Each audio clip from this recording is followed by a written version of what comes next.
Good morning, everyone, and welcome to our post-cabinet briefing.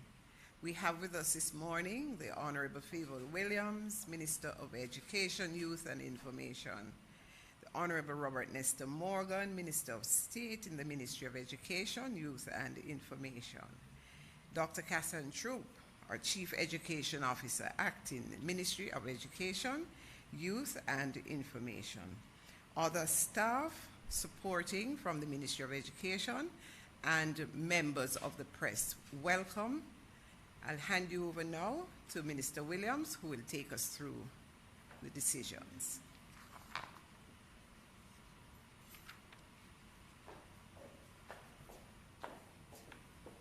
Thank you, PS. Good morning, everyone. Let me acknowledge as well our Permanent Secretary Acting, Dr. Maureen Dwyer, our Chief Education Officer, Dr. Cassan Troop, and I know that our State Minister, Minister Robert Nestor Morgan, is online. Oh, he's online. Good morning, Minister Morgan. Good morning to members of the media. So we will begin with the decisions of Cabinet, and just so you know, these decisions are those that we would have closed the year with in 2021. Cabinet will meet again next Monday for the first meeting of the new year, 2022. So Cabinet gave approval for the promulgation of a special benefit order effective 30th of July 2021 to facilitate the allocation of 178 housing solutions at the Estuary Phase 2 housing development in St. James to contributors to the National Housing Trust. Cabinet also gave approval for 2 persons from the disabled community to be included in the reservation of 50 solutions for persons whose income place them in the 0% income band and who would be allowed to join with individuals in higher income bands for the purpose of affordability. Cabinet also approved the issuance of drafting instructions to the Chief Parliamentary Council to facilitate the promulgation of the said special benefit order. Cabinet also gave approval for the Minister of Foreign Affairs and Foreign Trade to participate as a member of the Advisory Board of the International Women's Network, an initiative of the European Union, Latin America, and the Caribbean International Foundation. The EU LAC International Women's Network is an initiative of the President of the EU LAC Foundation, acting as a bi-regional platform to support the international commitments of the 2 regions around the gender agenda. The principal goal of the International Women's Network is the promotion of public policies of international scope for the generation of gender equality and equity environments in Latin America and the Caribbean and the European Union. Cabinet gave approval for the bill entitled the Trafficking in Persons Prevention, Suppression and Punishment Amendment Act 2021 to be introduced in the Houses of Parliament. The principal act is being amended to deal with fines and penalties. We also had amendment to the Agricultural Produce Act. Cabinet gave approval for the amendment of the Agricultural Produce Act in order to strengthen and modernize this legislation for the purpose of effectively regulating trade and movement of agricultural produce. Cabinet also gave approval for the consequential amendment to the Rural Agricultural Development Authority Act to empower the Rural Agricultural Development Authority, to collect payment in relation to the proposed amendments, consequential amendment to the Predial Larceny Prevention Act to make the definition of agricultural produce consistent with the Agricultural Produce Act as amended, and the issuance of drafting instructions to the Chief Parliamentary Council. Cabinet gave approval for the acquisition of the leasehold interest for the unexpired term of the lease in property located at 24 Grove Road in Mandeville, Manchester, at a cost of $10,435,000 for the purpose of relocating the Manchester Justice Center. The Ministry of Justice seeks to improve the physical infrastructure involved in the delivery of justice services to the people of Jamaica and is in the process of increasing access to justice services across the country. The justice centers will be equipped to handle justice-related matters such as child diversion, restorative justice, and dispute resolution, and will serve as a point of contact between custodies and justices of the peace. Cabinet also gave approval for the reassigning of the said property to the Ministry of Justice. We will turn now to the reports. Cabinet received and approved the following annual reports and or financial statements to be tabled in Parliament. Annual report and audited financial statements of the Toll Authority for the 2019-2020 financial year. Annual report of the Caribbean Maritime Institute, CMI, for the financial year 2014-2015. Annual report of the SCJ Holdings Limited for the year ended March 31, 2015. Annual report and audited financial statements of the Jamaica Agricultural Society, JAS, for the year ended March 31, 2019. Annual report and audited financial statement of Devon House Development Limited for the year 2020-2021. Annual report and audited financial statements of the Kingston Container Terminal, KCT Services Limited, for the 3-month period, April 2016 to June 2016 of the 2016-2017 financial year. We move now to contracts. And we have quite a number of contracts that the Cabinet approved, and I'll move through them quickly.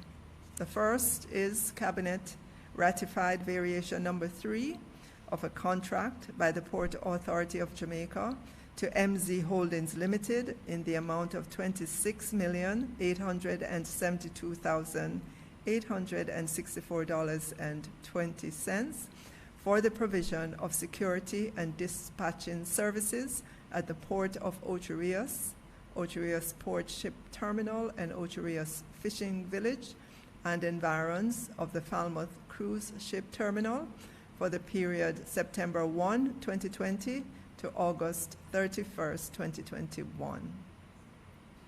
Cabinet also approved variation number 4 of a contract by the Port Authority of Jamaica to MZ Holdings Limited in the amount of $7,269,177.60, including general consumption tax, GCT, for the provision of security services at the Ocho Rios Cruise Ship Terminal and Ocho Rios Fishing Village for the 6 months period September 1, 2021 to 28th of February 2022 on a 24-hour per day basis.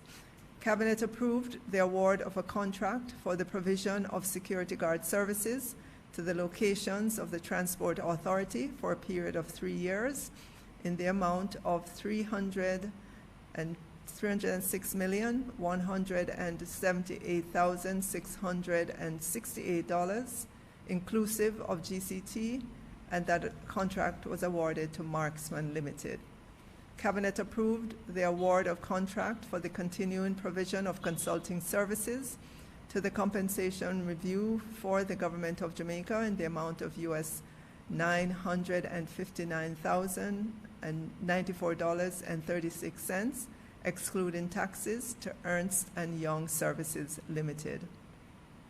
Cabinet approved the award of a contract for the provision of ships handling or marine services for Petrojam for a period of 3 years in the amount of $268,628,487, inclusive of GCT, and that contract was awarded to A.E. Parnell Company Limited. Cabinet also approved the award of a contract by the Factories Corporation of Jamaica for the construction of two-story mini warehouses at the Garmex Free Zone Complex in the parish of Kingston in the amount of $338 million, and that contract was awarded to Tank Weld Limited.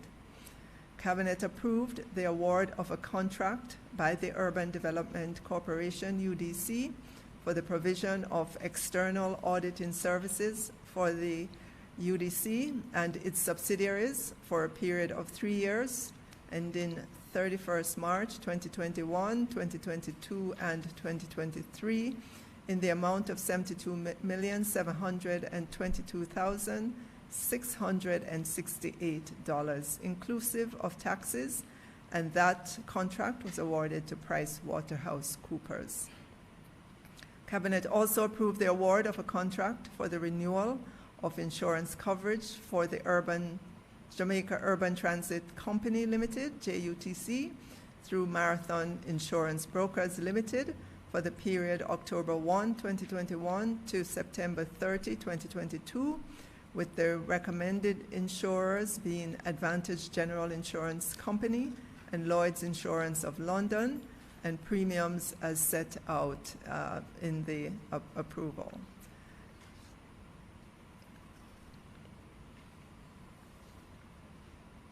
Cabinet also approved the award of a contract for the provision of operational staff uniforms for the Jamaica Urban Transit Company Limited, JUTC, for the period 2021-2022 and 2022-2023 in the amount of $89,833,645.75, inclusive of GCT, and that contract was awarded to Fifth Avenue Traders Limited. Cabinet approved the variation of a contract for the provision of security services at health facilities in St. Mary and Portland for a period of 1 year in the amount of $53,321,416.76, and this contract was awarded to Shark Electronic Security Limited. Cabinet also approved the award of a contract for the provision of marketing and advertising services in the global tourist market space for a period of 3 years from December 1, 2021 to November 30, 2024 in the amount of US $41,820,000, and that contract was awarded to Essentia Interactive Marketing Services, LLC. Cabinet approved the award of a contract in the amount of US $2,243,055.95, inclusive of GCT, for the provision of 11,500 tablets by eLearning Jamaica Company Limited, and that contract was awarded to Productive Business Solutions Limited. Cabinet approved the award of a contract, another award of a contract by eLearning Jamaica Company Limited on behalf of the Statistical Institute of Jamaica, Staten, for the provision of 7,525 tablets for use in the conduct of the 2022 Population and Housing Census, and that contract was in the amount of US $2,319,205, inclusive of GCT, and that contract was awarded to Smart Mobile Solutions Jamaica Limited. And that's the end of the decisions and contracts from Cabinet. Let me just say a few words in terms of the new school term. So the Easter term would have started on Monday, and it commenced with 608 schools reopened for face-to-face engagement. Of this number, 568 are primary schools, 10 infant schools, and 30 secondary schools across all 7 regions. By those numbers, you would see that there are still many schools that are in the online mode. So we have 173 primary schools and 120 secondary schools that have engaged students using the online modality. So far, the majority of schools that are back in the face-to-face environment have reported no issues. There are some schools that reported to us, and those were 23 schools reported that students or teachers would have called in to say that they have flu-like symptoms and were remaining at home. In one instance, there's one school that reported the principal having called in to say that he had tested positive for COVID and was remaining at home. There was another instance in which a teacher had called in to say that they had to be quarantined at home for some period of time. In terms of the non-COVID related issues that we saw, obviously our ongoing fight is with the termites in our schools, and that situation gets worse when our schools are closed and there's no human being moving around at the school. We spent millions of dollars during the last school year dealing with the termite issues, but of course it's ongoing, and so we continue our efforts in that regards. There are not too many schools. I think 1 or 2 schools reported termite issues, and those are being taken care of. In terms of attendance at schools that were open for face-to-face, attendance was mixed. We saw full attendance in the smaller primary schools, and by smaller primary schools we mean schools with 30, 40, 50 students.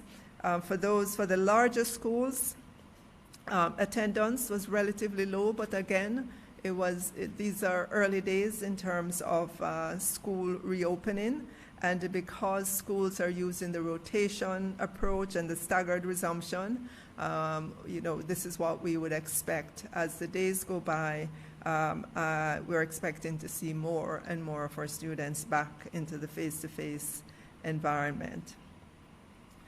I've been asked many times, and I've answered the question, but it's worth doing here again, what are the plans to remedy the learning loss? And I will just quickly outline for Jamaicans what are our plans, beginning with the early childhood sector. This year, we will ensure that we do the age 4 assessment of our students in the early childhood sector to see where they are in terms of early literacy and early numeracy, and it's important that we do this assessment so we get a good grasp on the learning loss. We will use the time, so if we do it at age 4, we will use the next year of their lives, age 5, to do the necessary intervention. So by the time they become 6 years of age and are ready to go to primary school, they will be in a better state to take on the work at the primary school. So it's an important activity that we will do this year, the age 4 assessment of our children in the early childhood sector. That will allow us to customize the learning as well, or at least begin that process for our children. In our primary schools, we will do our testing at grades 1 and 2, and I do have our Chief Education Officer here. She could elaborate more on this. That will help us, again, to see exactly where our students are, and it will allow us to take the necessary intervention. We have begun already having specialist teachers in the primary schools in 8 subject areas, and it will allow for just deeper engagement between the students and the teachers. It will allow for better learning to take place when you have teachers who are specialists in their particular subject areas, teaching the subject, from grades 1 to 6. It will be a better learning environment for everyone, for the teacher, for the student, and our expectation is that as we go along and as we do our measurements, we're expecting to see improvement in mathematics, in English, and in all the subject areas, the 8 subject areas in which we have these specialist teachers. We are beginning with about 230 of our primary schools, and we'll add more as we move into successive terms. For our high school, you know, all our students who are moving from primary school into high school, they will move with information about where they are in terms of their learning. So for the PEP exams that our students would have taken in last year, they would have moved to primary school in one of three, one of three? Right, one of three pathways. So on the PEP results that the high school would have gotten about the primary school student, it would indicate if there's a need for intervention. So if there's no need for intervention because the child is, you know, operating at a high level, that is on their PEP result. If there's need for intervention, it's there, and for those students who need intense intervention, it is there as well. So the teacher who's accepting these students will know right away kind of where the child is, where the students are in terms of their learning. So that will help in our high schools, especially for incoming primary school students who have transitioned to high school. Additionally as well, you will note that the students who graduated last year in grade 11, they would have missed about a year and a half of face-to-face. And so for those students, or sixth form, the two additional sixth form pathway programs that we have implemented will be particularly important for those students to help them to recover the learning loss. And obviously for other students, it will be a case of teachers identifying where the students are in terms of their learning and you know, putting in place programs for them in school. In many cases, additional work, additional homework, additional in-class work for those students. Layered on top of all of this will be our national homework support program, or national after-school program that we will implement in a more vigorous way as we get more into the face-to-face at schools in order to help our children to recover from the learning loss. I've always said education takes time, learning takes time, and we should get it, we should adopt, we should absorb, we should believe that you have to spend a lot of hours learning.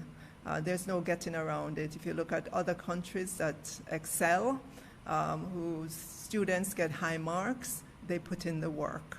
And we have to do the same in Jamaica. And that's why we believe the national homework support, the national after-school support program that would be available for all of our students, either using the virtual world or face-to-face, will be important, because simply going to school for 5 or 6 hours during the day with all the activities at school is not enough for our students to learn.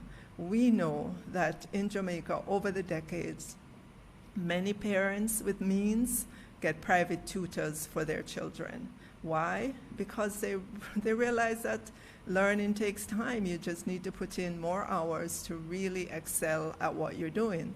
And it's not just in education. Take any field. If you want to be good in anything, you have to put in the hours. If you want to be a good runner like Usain Bolt, you have to put in the work.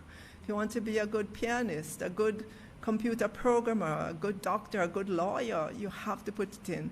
So in education, we have to get to that point in Jamaica where we realize that, yes, our children really need to buckle down to their work and really excel. It's within all of us. There's no child who's going to school that cannot do maths. It's within us. There's no child going to school that can't do any subject. It's the attitude that we have. It's the attitude that we inculcate in our children that will determine whether they succeed or not. Obviously, there are other variables in the environment as well that we have to deal with, but having the right attitude is a large percent of that. So that's what I have to say about education this morning and getting back into the face-to-face environment. Yesterday I was out at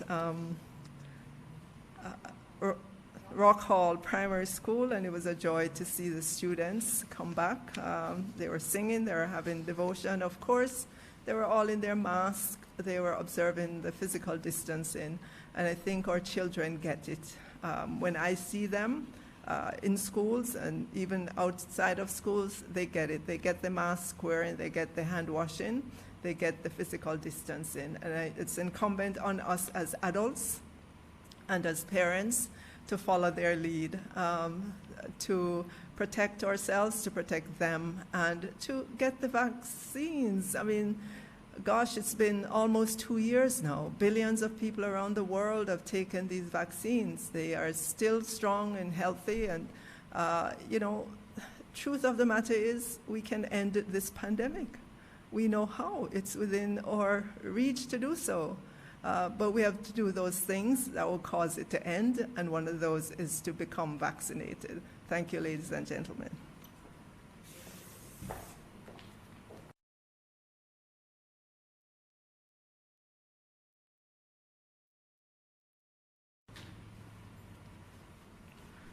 Good morning, everyone. Happy New Year.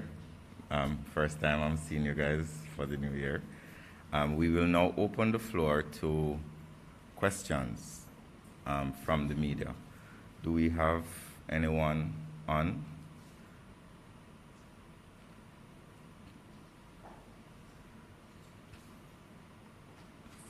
Yes, good morning. Could you Minister. state, is this Kimon Francis? Yes. Right. Thank you very much. You may pose your question. All right. I actually have several, but I'll go with two right now. When will the Orlando Patterson Education Commission report be made public? And did the government facilitate talks between Palacios and the U.S. while he was being held here? As it relates to the foreign affairs matter, I think that the best avenue would be directly through the Ministry of Foreign Affairs and the Ministry of National Security. As you would imagine, that matter relates to an international extradition / transfer of a suspect. I would not be armed with those details to answer you as it relates to that. It would have to come directly from the Ministry of National Security and Foreign Affairs. As it relates to the Patterson report, it is now, Cabinet has considered it, and we expect that later this month, the report will be made public so that people like yourself can analyze it and give the public knowledge as to what it contains. But with respect to the Palacios issue, international media, such as the Associated Press, has reported that Jamaica, Colombia, and the U.S. did collaborate to get him out of Jamaica and to the U.S. So it's a yes or no. I'm not asking for detail. Well, I cannot confirm or deny. I'm not, as I said to you, armed with the facts on that matter. The issues of extradition and persons who are suspected of high crimes is a very sensitive matter, and to not mislead you or to not speak imprecisely, I think what we could do is you could send me your question, and I'll personally attend upon the Ministry of National Security or Foreign Affairs and then give you the response that they have given. Okay, not a problem. Thank you very much. Am I allowed to go again, or? Well, maybe we should give somebody else a chance, and then you can continue after. We have Althea Saunders from the Jamaica Observer. Ms. Saunders, Happy New Year. Althea? Althea, see your hand up. Can we move on until she sorts out her technology? I see we have Mr. Edmund Campbell from the Gleaner. Mr. Campbell, could you go ahead, please? Good morning, Mr. Morgan. Good morning to the ministry team, and all the very best to you for the new year. Happy New Year to you too, sir. Very well. All right, I have several questions, but I'll start with the first three. Minister, in terms of an update, has the $124 million paid to the JCTE that was reported in the Auditor General's report last year. Has that sum been recovered or accounted for by the ministry? That's the first one. The second one, the Auditor General in her report on the same JCTE had recommended that surcharge action be instituted against Permanent Secretary Dean Roy Bernard and Dr. Grace McLean. What decision has been made on this recommendation at this time? And the third question is, will Dr. McLean be returning to the Ministry of Education this month or anytime soon, and in what capacity?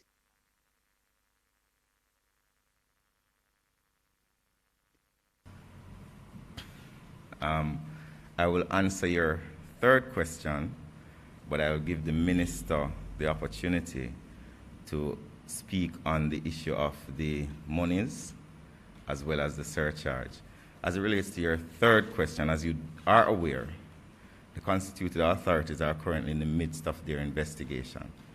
You may also be aware as well that the individual of which you refer is currently on leave.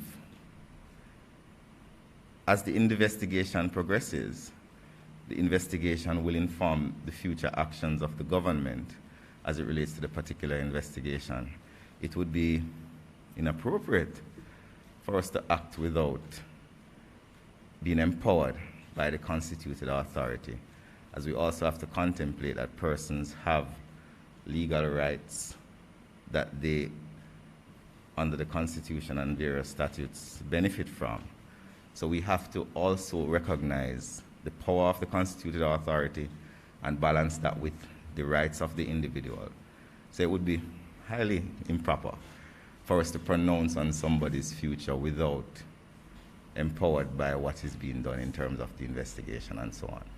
I will now ask Minister to come and speak on the two other questions that you asked for.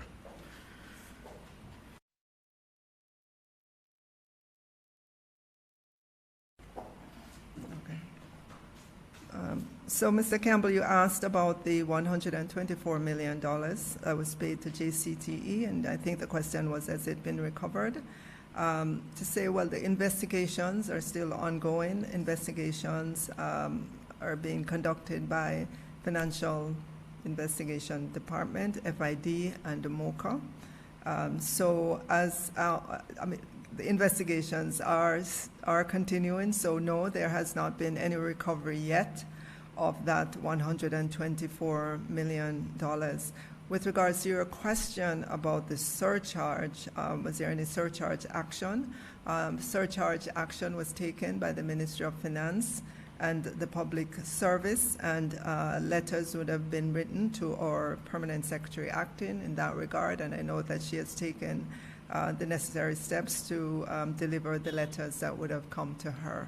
Thank you.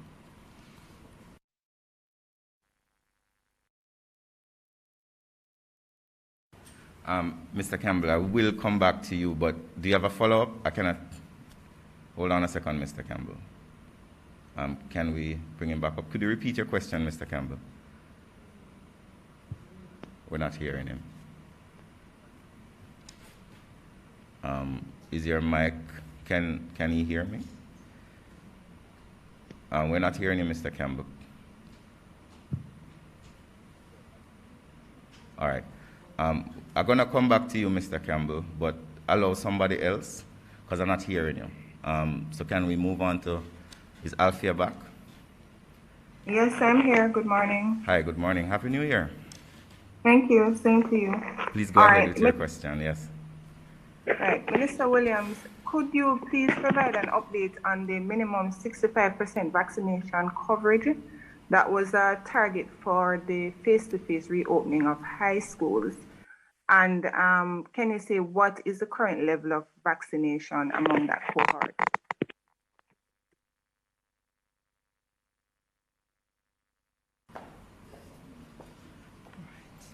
So last year we would have announced that we would like our schools to get to a 65% vaccination target among the school's population, And of course, we set about doing a number of vaccination blitz. Last time I checked, we had done well over 200 such vaccination blitz all across our secondary schools. Despite all that effort, we were only able to get to 32% at the end of December. We're still continuing vaccination efforts in our schools, but as of this moment, that 65% target is something still to be worked towards. However, we have indicated that all students can come back into the face-to-face environment, and you would have known that the 65% target would have been the national target for Jamaica as well as for the education sector.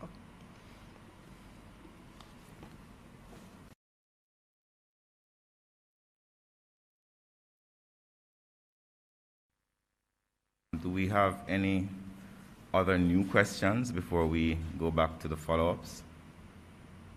All right, Kimon, you can start with your follow-ups, I think, and then we go to Edmund. Thanks, Minister. When will the government declare buffer zones for the Cockpit country protected area, and is compensatory land being considered for Noranda? All right, so you may recall that as contemplated in the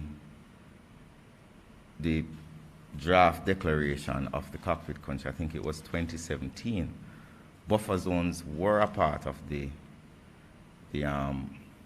determination. The fact of the matter is, however, that we have yet to fully perfect the legislative aspects of the Cockpit country. So while the government is honoring the Cockpit country protected area in spirit, and we are almost complete with the ground truthing exercise being carried out by the Forestry Department, the fact is that legislatively there hasn't been any legislative action or gazetting of what would be in future known as the Cockpit country protected area, even though we are ensuring that there's no mining taking place in what is the proposed protected area as we do the ground truthing and as we make the necessary adjustments. So yes, buffer zones are a part of the Cockpit country protected area.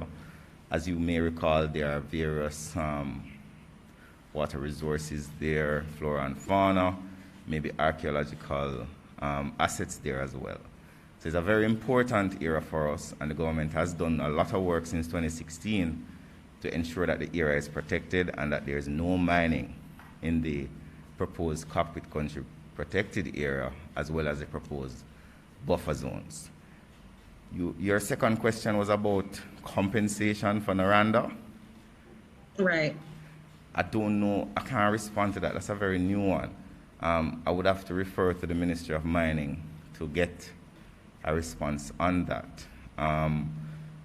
But to jog in memory, the contention, as you may be aware, was questions by environmentalists as to whether the proposed mining areas that Noranda was entitled to based on long-standing contracts that existed long before this government, would compromise the integrity of the Cockpit country and the assets that it has there, natural resources. And a lot of work was done over the last 3 to 4 years to find reasonable compromises that fall on the benefit of the environment rather than the benefit of the extraction of the resource. So the recent announcement by Minister Montague is in the same spirit of ensuring that as much as possible, we will do everything we can to ensure that the Cockpit country protected areas proposed and areas surrounding it are protected. And even where, in this case, you see where an area way outside the protected proposed area has been approved for exploration, there are stringent criteria that have been put in place, not just to protect what is there in terms of physical infrastructure, but also to protect persons who may own land, who may live proximate to any mining activity. I was listening where it was advised that one of the closest areas was about 1+ kilometers away, and there will be stringent monitoring of dust pollution and those sort of things.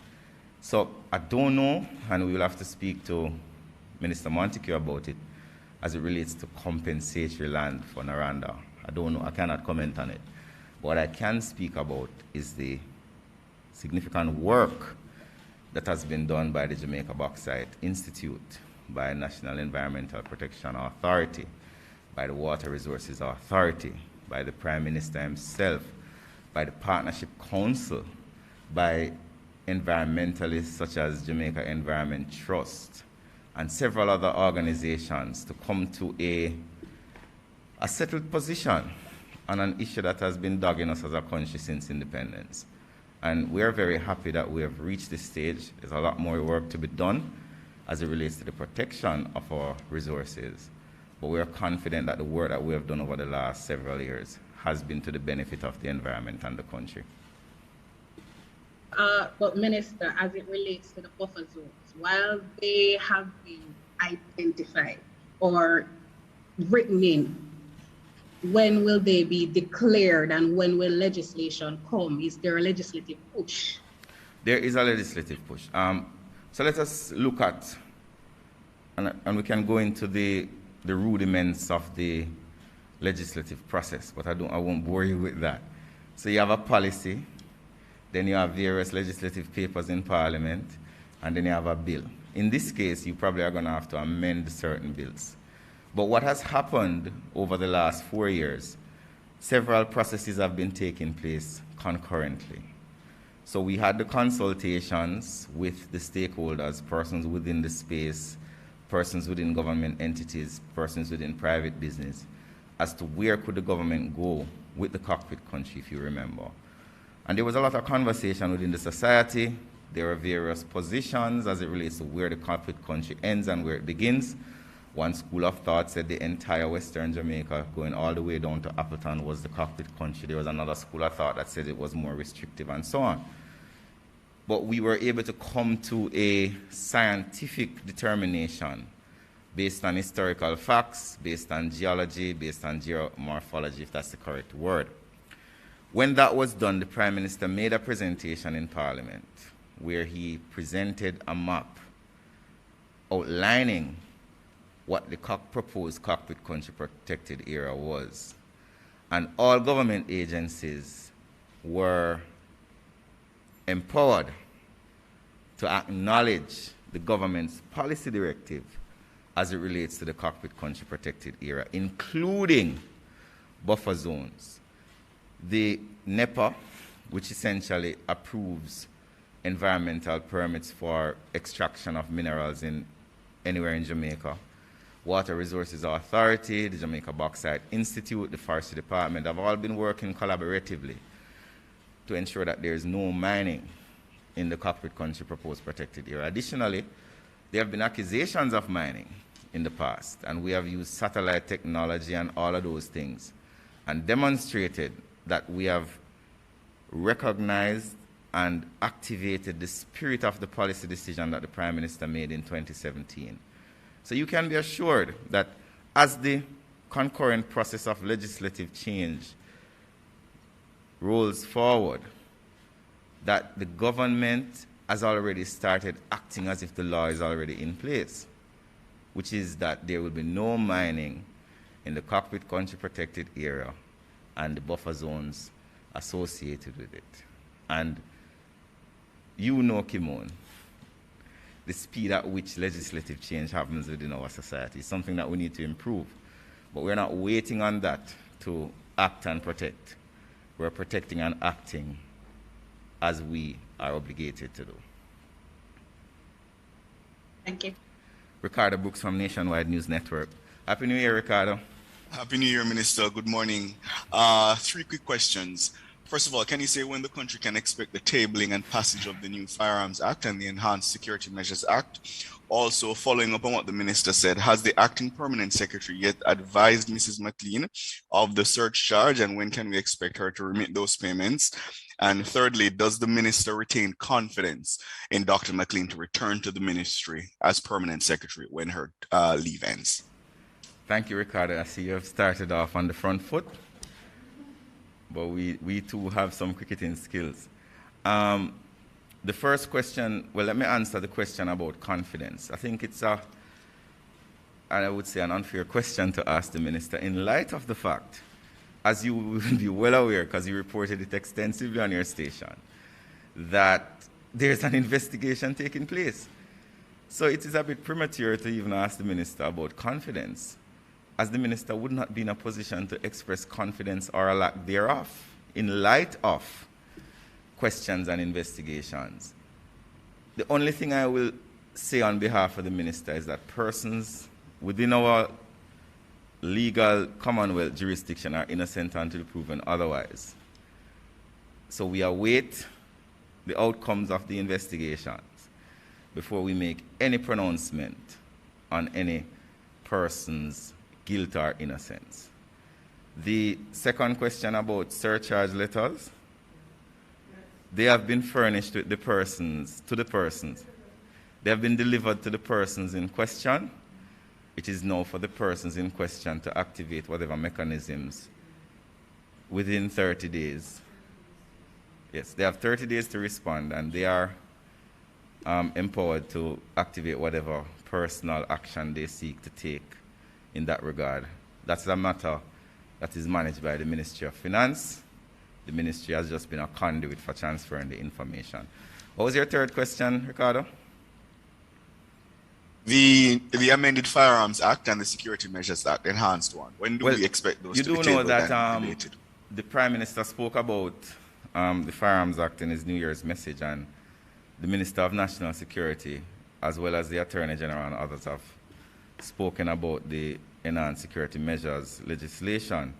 I can tell you that those pieces of legislation are very far down the wicket in terms of drafting, and I think the government has expressed its commitment to reform some of the laws that deal with safety and justice, particularly laws that directly impact incidents of crime. So I suspect in the new parliamentary year, you will see some movement on those two pieces of legislation. But if you notice, I'm very careful in my pronouncements because I cannot pronounce on behalf of Cabinet as it relates to these things. So that while we know that the legislation is far down the wicket, we still have to wait on the Minister of National Security as well as the Prime Minister, who are both leading these two pieces of legislation, to pronounce on them. So that's as much as I can say to you about that. But expect good things this year. I think Edmund had a follow-up question. Yeah, are you hearing me now, Mr. Morgan? Perfect, Edmund, perfect. All right, very well. No, I just wanted to, well, clarity came based on your response just now in one respect. But could you also just explain to the public the implications of the surcharge in relation to the persons? And moving on to another issue, Minister Morgan. In the throne speech in February last year, it was announced that the Children Adoption Amendment Bill, the Child Care and Protection Amendment Bill, and the amendment to the Access to Information Act and regulations will be brought to Parliament this legislative year. I think your ministry is responsible for these pieces of legislation. Could you tell us when these pieces of legislation will come to Parliament, and also indicate to us whether the ministry or the minister has taken any particular piece of legislation to Parliament during this legislative year? It ends next month, but to date, has she taken any legislative issue to Parliament? And there is an issue, Minister Morgan. Last year, I think the Minister of Finance had indicated. Edmund, could you're asking? I mean, you're bowling some very strong balls here. You should give me a time to settle in the crease. Let me answer them one at a time. As it relates to the explaining what a surcharge is, I think the public service rules empower the Ministry of Finance to surcharge individuals who may be found to have acted in a particular manner as it relates to taxpayers' funds. As you would recall, in the Auditor General's report, she did recommend,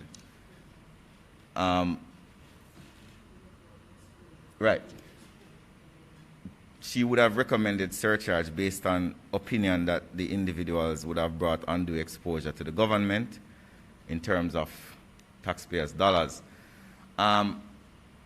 You would recognize that I'm being very careful in my wording, because the recommendation of a surcharge doesn't necessarily mean that the person is convicted of a crime. So what has happened is that, based on the recommendation of the Auditor General, the Ministry of Finance, which has responsibility for these issues, has acted on that recommendation. And we all will have to wait to see what the outcome of that action is. It's a bit unprecedented, Edmund. I don't recall in my life as a journalist or being proximate to government that we've ever had such a action taken by the Ministry of Finance. So it is something that we all have to, as citizens and public servants, observe keenly to see what the outcome of it is. As it relates to your other questions about the Child Care and Protection Act and the Adoption Act, so we have been speaking about this for over a year, and a little background is that the Adoption Act has not been really reformed since it was put in place in pre-independence, I suspect. And the last time it was tinkered was in the 80s. Now we, and under the minister's direction, made a conscious decision when we became ministers on September of 2020 that the Adoption Act is one of the priority legislation that we have to reform. It has been a very difficult law to modernize. There have been dozens of consultations over the last 20 years with varying opinions as to what adoption should look like and how it should manifest in legislation. Additionally, there have been conventions that have been signed by Jamaica, which would impact the Adoption Act. So it's not just a new Adoption Act, it's also about contemplating whether or not the new act acquiesces to what the government of Jamaica has agreed to be in international fora. But I can say to you that we have finished the policy. We finished it, I think it was in the second week of December. We spent a lot of time reviewing the draft policy and we finished it. We're supposed to have a legislative meeting today where the policy should be presented to legislative meeting. But that is not the end of the process. After that process, when it leaves the Ministry of Education, Youth and Information, it now has to go to the Ministry of Finance. It has to go through the Chief Parliamentary Council. It has to go to LRD, Legal Reform Department. Then it has to go to the Attorney General's Department. And then it has to come back to us to make any adjustments that they recommend to the policy. And then after all of that is done, it then has to go to Cabinet. So when I said earlier to Kimon that our legislative process is quite, and as a new minister, I must confess that I was quite shocked at the levels. And the levels are necessary as legislation impacts the lives of every single Jamaican. So you cannot be willy-nilly in your actions because one bad clause can damage the life of a family. So where we are now is that the policy from the Ministry of Education's perspective is finished and to be approved by our legislative committee, chaired by our minister today. And then that will now go to the various agencies and offices. Child Care and Protection Act, we're a bit further down the line with that.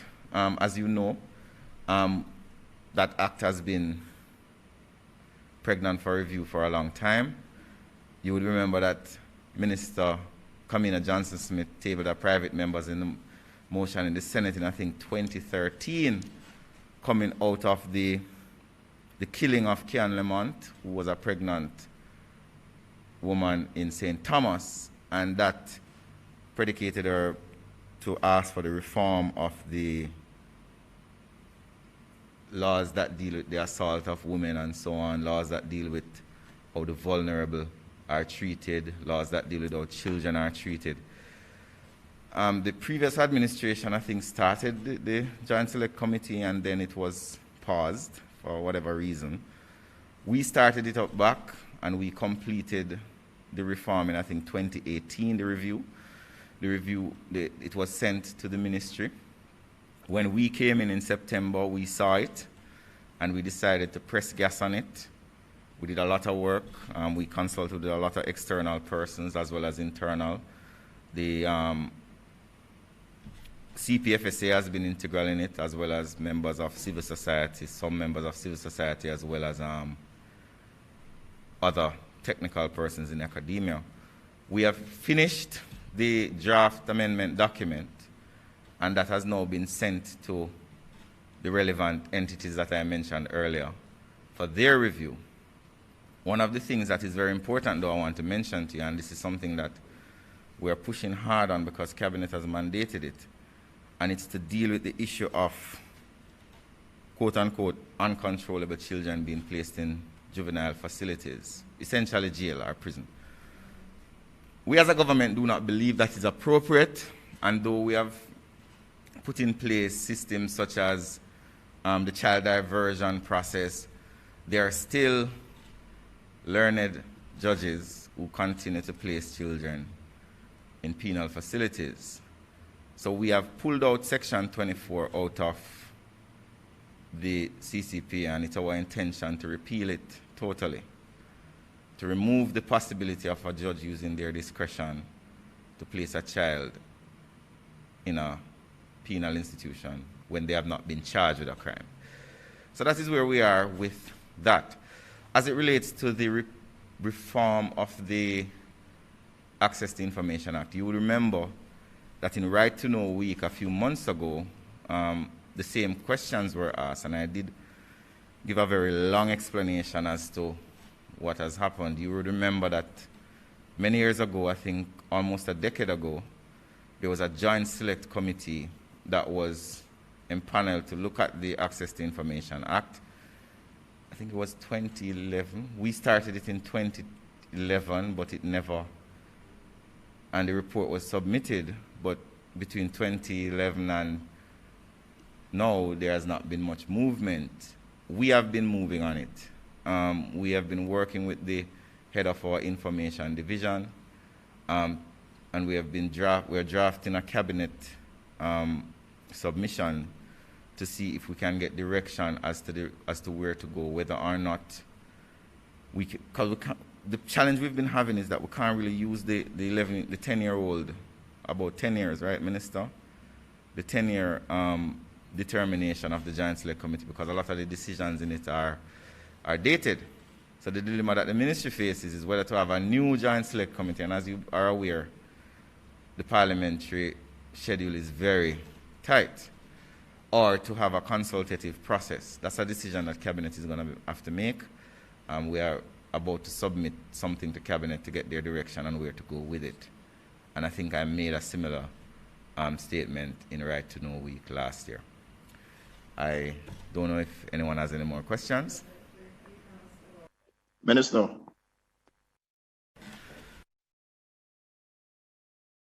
Mr. Campbell, I think you questioned whether or not, since we've been there, if we have taken any legislative action.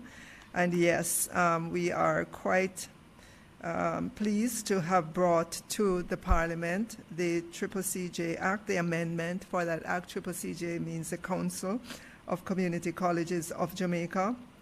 It's an entity that was formed in 1993 to confer degrees And during that time, they operated without the backing of the law to confer degrees. And so that amendment was done. It was one that when we came to the ministry in 2020, we realized the exposure that existed and took immediate action to ensure that that act was amended so that the Council of Community Colleges of Jamaica would be on good legal standing.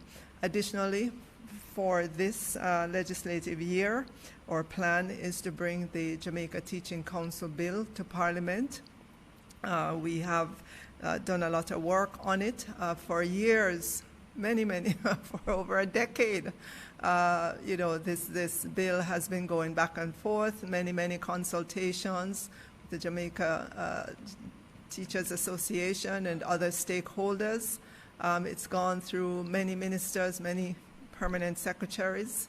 But here we are. We've done the final work on it, and we are expecting that before the close of this legislative year that we will be at Parliament with the Jamaica Teaching Council bill, it's a bill to increase the professionalize or to improve the profession in terms of persons in the profession, persons seeking to enter the profession of teaching, and to put it on par with other professions. In the legal profession, there is an entity that sees to the good governance of persons in that profession. We have similar in the medical profession and others in the real estate profession and so on. The teaching profession does need its own counsel with the backing of the law to ensure that it works well and that it is as professional as it can be. Thank you.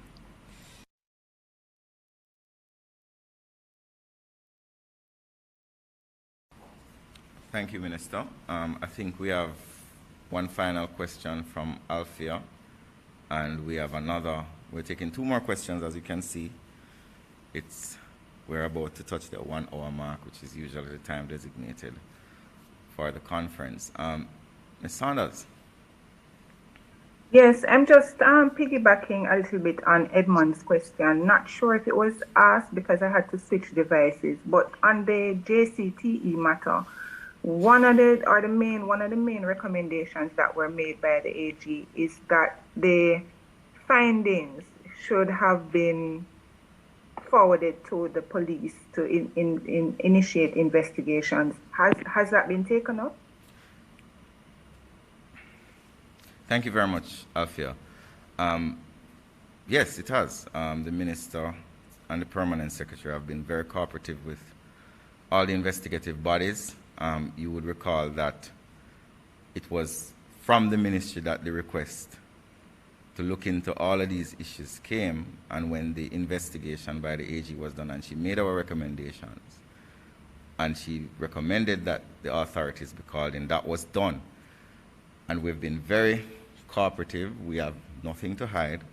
We're very transparent in how we function as ministers and top leadership here at the ministry. So yes, I can assure you, full cooperation, and the recommendations are being implemented as they were recommended by the AG. I think we have Kimoni had a final question. Right. Is there any update as it relates to casino procurement in the wake of casino legislation passage last year? And what is the status of the FinSAC report? Let me just throw that one in. Well, I guess it's the new year. Thank you, Kimon, but I would have to do some research on the casino. Minister, has there been any casino legislation? I think the casino legislation was passed, and it was, the casino legislation was passed, and the Governor General, or no, at the time, it was his deputy who signed it, because he wasn't here. And that was more than a year ago. Last year. I think that has been done. As it relates to, what was your last question? The FinSAC report. The FinSAC report. I'm going to refer you to the Ministry of Finance on that one, as I am unaware of the latest information on it. I think the best people to respond to that one would be those who are in custody of it, which would be the Ministry of Finance, as it was their process, and I think they would have all the details. So I know you can reach out and get that response, Kimon. Getting anywhere. Pardon? I have, and I'm not getting anywhere. Oh, we will inquire of the ministry to find out and get a response to you. Could you record that so I can get a response? I think that's it for today. I'd like to once again wish everyone a happy and prosperous New Year. Thank you all for being a part of this first post-cab press briefing. We apologize for the lateness. We are not usually late, we're usually on time. Thanks to our able, hardworking co-workers at the ministry. Minister Williams, thank you very much. Thanks to the team from JIS. Thanks to those who are online, listening and watching. And let us all work together, keeping safe. Remember to wear your mask, sanitize. Social distancing is still important, even though we're now back at work. It is even more important that we protect ourselves from the various variants that exist. So once again, thank you all for coming out and tuning in. And until next time, have a wonderful day, and please be safe. Thank you.